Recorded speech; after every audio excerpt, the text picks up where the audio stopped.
morning and welcome to Hello Westchester here on WCHE every Monday from 11:30 to noon. I'm Eric Climbera, joined by Cara Corridoni, publisher of Hello Westchester, which releases every Friday. It covers all the news and info related to life here in Westchester. You can subscribe at hellowestchesterpa.com. Good morning, Cara. How are you today? I'm doing pretty good. How are you? Doing good, a little cold. Yeah, it is a little chilly out there. I walked in this morning, and I didn't realize how cold it was out there. In the teens right now, but later in the week, I think it's going up to the 50s. I did hear that. Much different on that front. So we do have a lot to get to today. The first thing we'll be discussing in this week's show is West Goshen residents fight to save a historic property. What's going on here? Yeah, so this is a bit of a complicated little story here, but so there is a 8.5-acre farm that sits just off of West Town Road. It's actually kind of surrounded on both sides by some developments that look like they were, built decades ago. But this farm in particular is privately owned, and it has been kind of falling into disrepair over the last 2 decades in which it's been owned by its current owner. On the farm sits a 200-year-old home. It was built in, let me find my history here, 1818. Okay, so it's the 1818 home of John Forsyth, who was an early Irish immigrant to the township and one of West Town School's first teachers. According to West Town School archivist Sarah Mullen, he was employed by the school for just under 2 years as a teacher of grammar, Latin, reading, and math. He worked there from May 1799, which is when the school first opened, to April of 1801. He was also served as the president of a committee that would eventually create the State Normal School, which will eventually become Westchester University. So he's played some prominent roles in the area's educational development, and this is his home.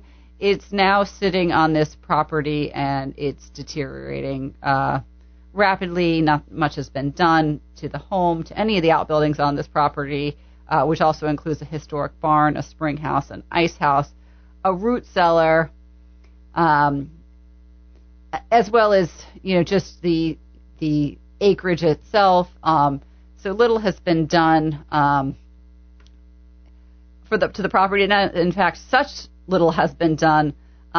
Earlier this fall, West Goshen Township was persuaded by some residents to step in and secure a conservatorship for the property. And essentially what this is kind of the courts step in, a third party steps in, and takes over management of the property. So earlier this year, they took this case to the judge, and they did rule in the favor of the township, and they put the property into the hands of a third party. It's now kind of under the responsibility of BDP Impact Real Estate. With this decision, action on the property is now imminent. So BDP will is taken over, and now they need to go through and review the property. So it's very complicated. We have a lot of pieces to this. So we did go into this conservatorship. So this is part of it. Why the township filed for the petition in the first place. Some of the things that they cited, which really they were worried about the conditions from a safety concern. They cited the cracked and crumbling and deteriorated facade of the buildings, the failing roof. There was water penetrating. There was structural deterioration, possible vermin, overgrown vegetation, the conditions that increase the risk of fire, and conditions creating an attractive nuisance to children. All this was stated in the court filings in order for the conservatorship. And no work had been done in the last 12 months, which is a requirement. So now that this has been granted, and BBT has been appointed the conservator, they are now going to review the site. So they have to do a secure the building. So that's first. They have to secure the building, make sure there's no imminent harm to anyone. They're performing some limiting cleanup, and they're going to arrange for a structural engineering and additional inspections as needed. They can spend up to $65,000 to do these. Once the structural evaluation is done, they will make a recommendation on the next phase. They will bring that recommendation back to the court. Now, there is a group that has been formed. It's called Save Forsyth Farm. It is being headed by Stephen Lyons. He's also active member of Friends of Shiloh AME Church, which helped secure a marker outside of this historic black church and graveyard or cemetery in Westtown Township. This Forsyth Farm is just a little bit down the road. It is across township lines, so it is in West Goshen Township. He's hoping, to encourage the township to preserve this land now that it's in the third-party hands.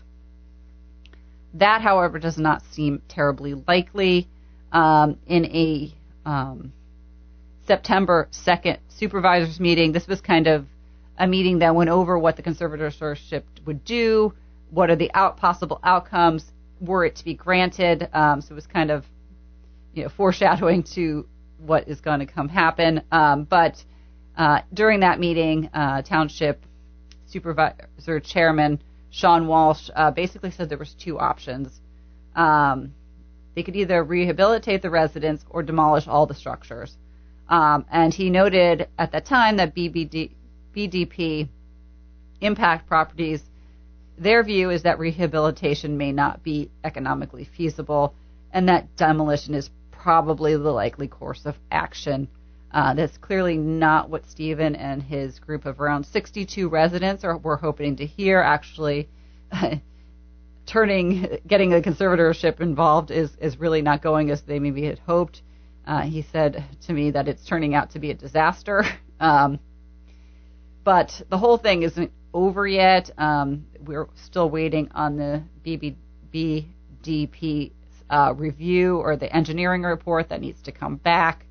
But the township has indicated they're not really interested in getting involved in preserving the land as in purchasing the land and preserving it. So that's kind of limiting what the options will be. But so it's a little bit of a wait and see here. The next date on this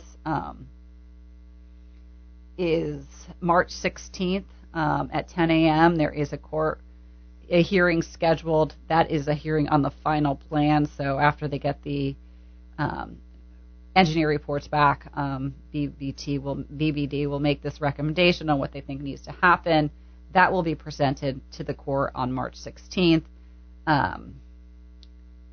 If the township doesn't want to step in to look at, so what will happen? So after the report is made, if that plan is accepted, BDP will go through and execute on the plan. So that whether that be rehabilitation of the building or demolition of the structures, they will handle securing the property, however it was outlined. They will then sell the property. So it will be going back. So it'll be sold off. They will from the sale price, the purchase price, they will deduct their expenses, any expenses they've paid to date, as well as their fee will come out of that. The remaining money will go back to the property owner. But the idea of the property going up on the market already has a lot of rumors of developers coming in and developing this property, which is something that obviously Stephen and the group there does not want to see. It also means that the likely purchase price will be high, which is what is causing hesitation around the township. They don't want to get involved in such a massive, costly undertaking, I believe. But Stevens does say that he believes there's other avenues in order to get the money, things like grants and stuff, if there was time, if there was a conversation to be had between the township and the rest of the community. And as of right now, there isn't so much of that conversation going on. It seems like this is really now in the hands of this third party who has taken the lead. Yeah, it's a really interesting situation. I'm curious to see what happens, and it does seem like a pretty lengthy process. It is lengthy, and there's a lot of elements to it. There is historic preservation. There's also property rights. The current owner does own the property. He's obviously lost control of this in this process. Where does he stand? The township's involvement. How much do we pay for preservation? There's a lot of different points. There's a lot of people that have a lot of opinions on the point, but it is something that I feel like it's worth people knowing about, and weighing in if you feel strongly about it one way or the other. This is kind of what's going on and how to get involved. As Cara mentioned there, so it looks like the final plan is set for March 16, 2026. If you're interested in following this developing situation, and that's at the Chester County Justice Center at 10 a.m.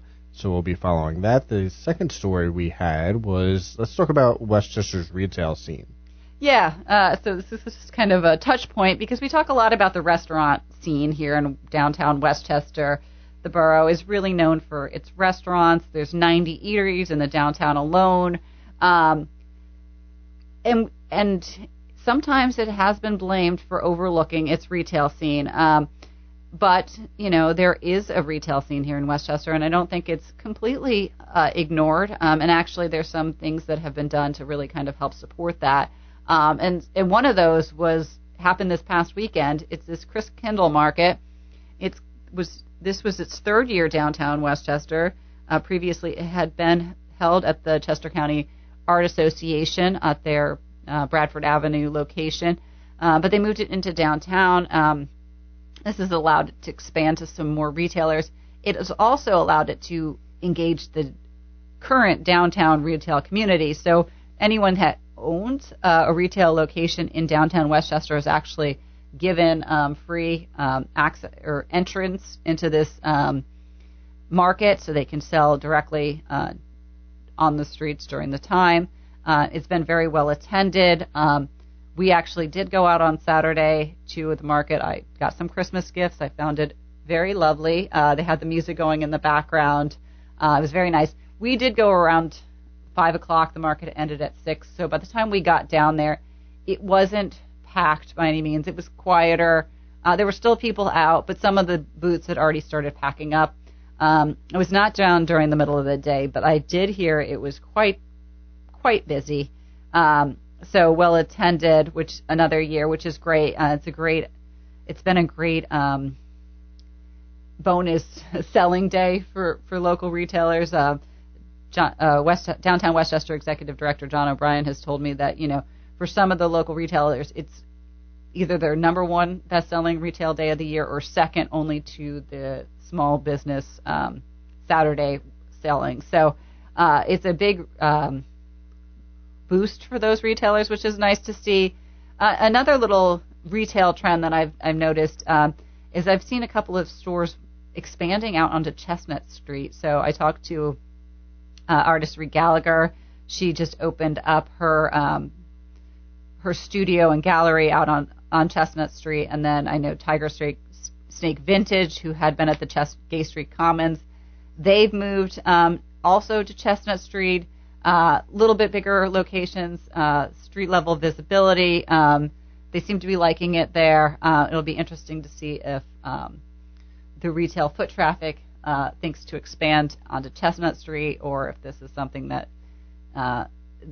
or if they get hurt in that regard. But it's nice to see, I guess, people thinking a little outside the Gay Street box as far as like locations, and hopefully we can continue to grow and support that retail scene in downtown.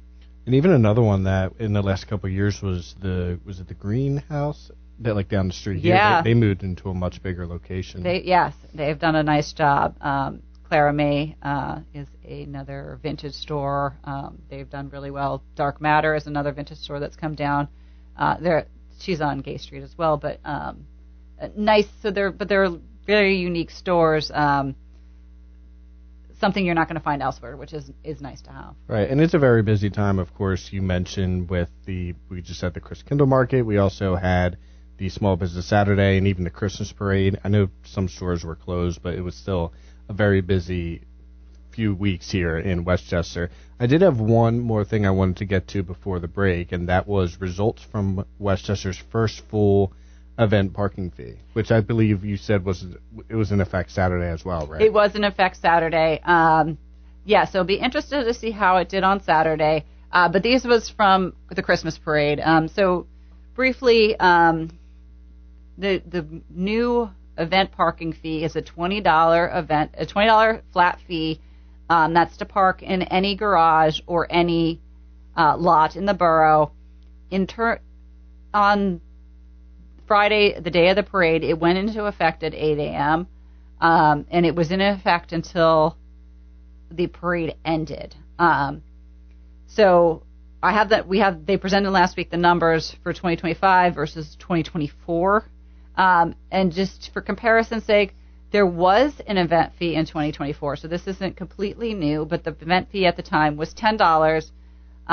It applied only to the borough garages. That is Chestnut and Bicentennial. And it went into effect at 4 p.m.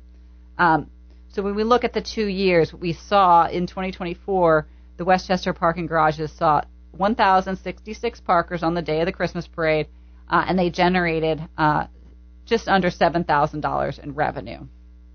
So last Friday, the garages saw 833 parkers, which I think was about a 30% dip. Of those, 620 paid the $20 fee. Monthly parkers are exempt, so they don't have to pay, they just pay regular rates. But they earned $13,000 compared to the $7,024, and that was in garages alone. When you add in the borough lots, it was another $7,000. So for the Christmas parade, the borough earned just over $20,000. This money is going to help support the borough put on the events.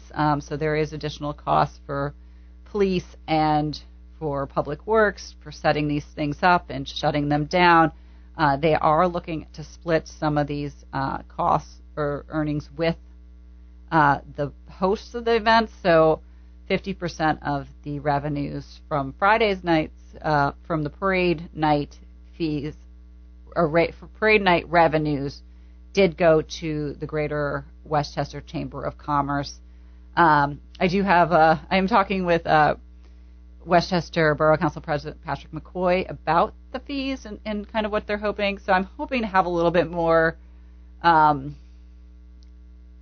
background onto what exactly we're trying to do with these fees, because it does raise money, which is good. It is being split with the organizations putting on the events, but they are also the ones covering almost all the expenses. So I'm not sure yet. So I'm hoping to have a more clear answer as to what we're doing with these fees. I know reviews are mixed. Right, that's what I was going to say. I think listeners they'll be interested and appreciate that, just because there's been a lot of questions raised about it. So we'll pay attention to that. We are at about 11:49. We're going to take a quick break. On the other side, we'll have much more in the second half of the show, so stay with us, listeners, and we will be right back.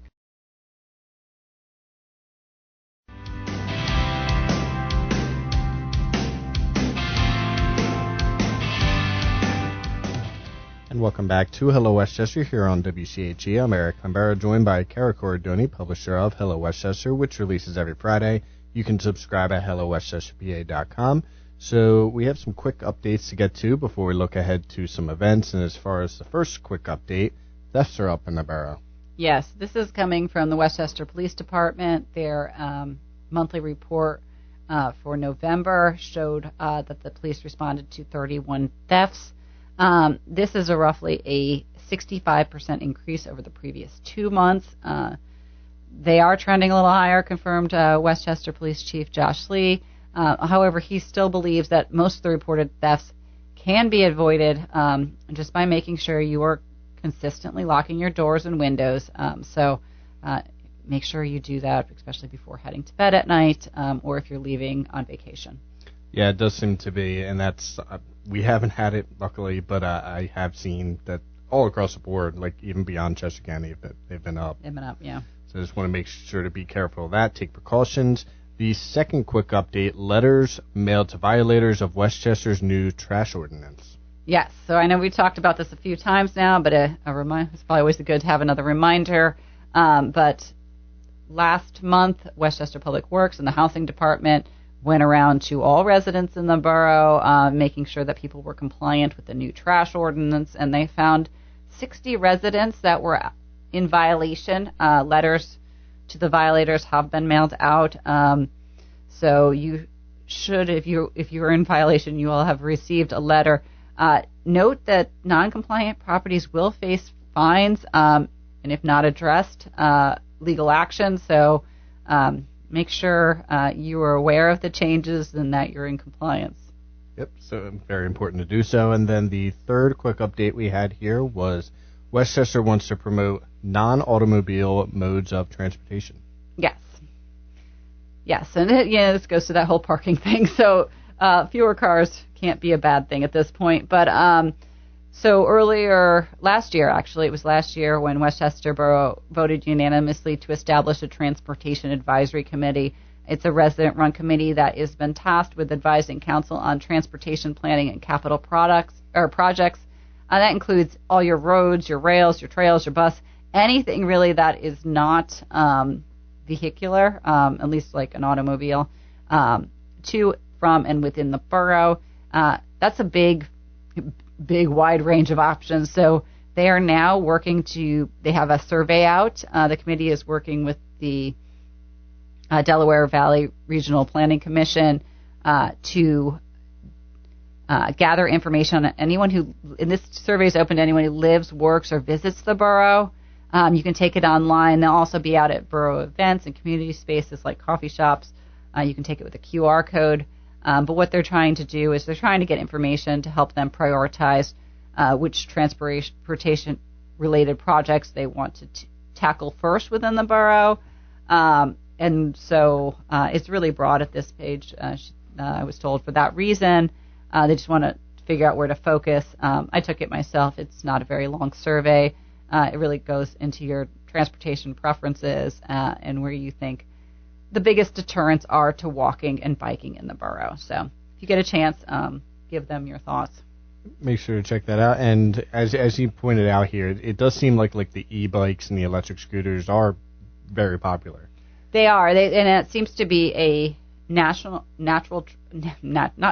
Maybe it is natural. It's also a national trend on these. And from what I was seeing in the research, they're becoming quite popular for the short trips, which is what college campus. What the boroughs really is.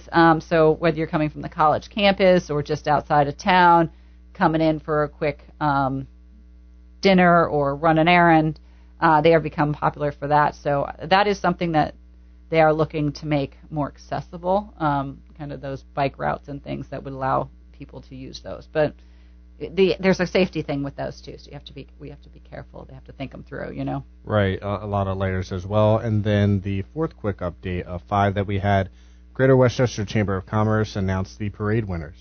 Oh yes, so this is we all went to the parade. It was a lovely evening. But they do actually have.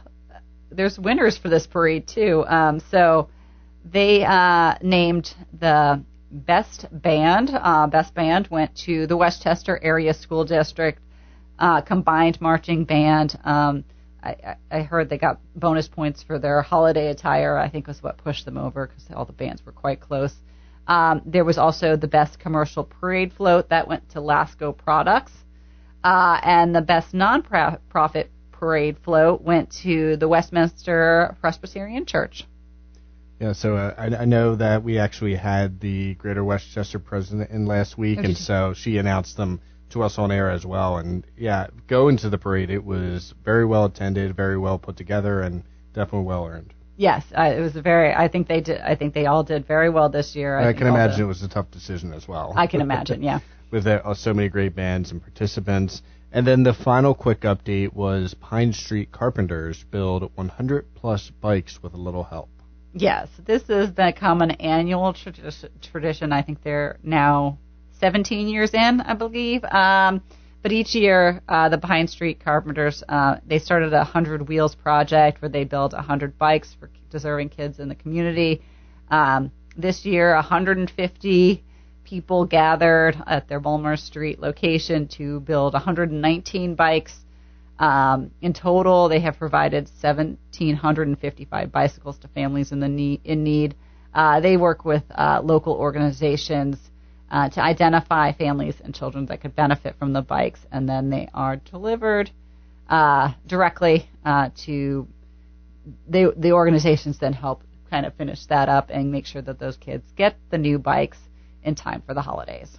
And very impressive. So you mentioned over 100 this year, and since they launched in 2008, now the numbers are a little, they're behind here, but 1,600 going into this year, so over 1,700. So, yes, over 1,700 now, yeah, according to their. So a lot of progress for that. So that was the Pine Street Carpenters building 100-plus bikes, and now let's look ahead. We have a few minutes left.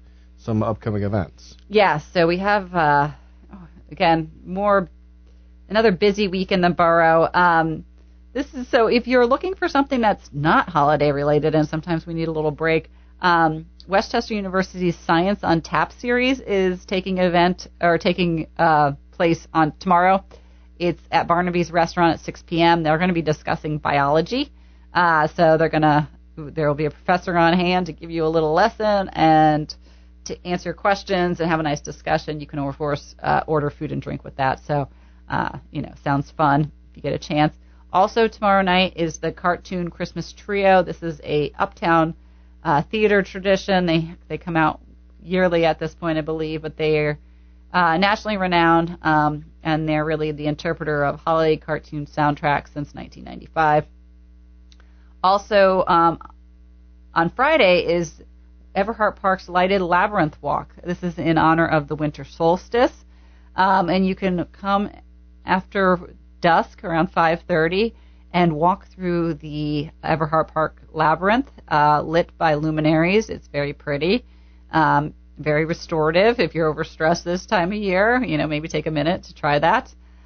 Also this weekend, the fabulous Nutcracker, so the Brandywine Ballet has been doing this every holiday season since 1985. I know it is a tradition for many families here in Westchester. It's a lovely production, but that takes place this weekend, starts on the 19th and runs through the 21st.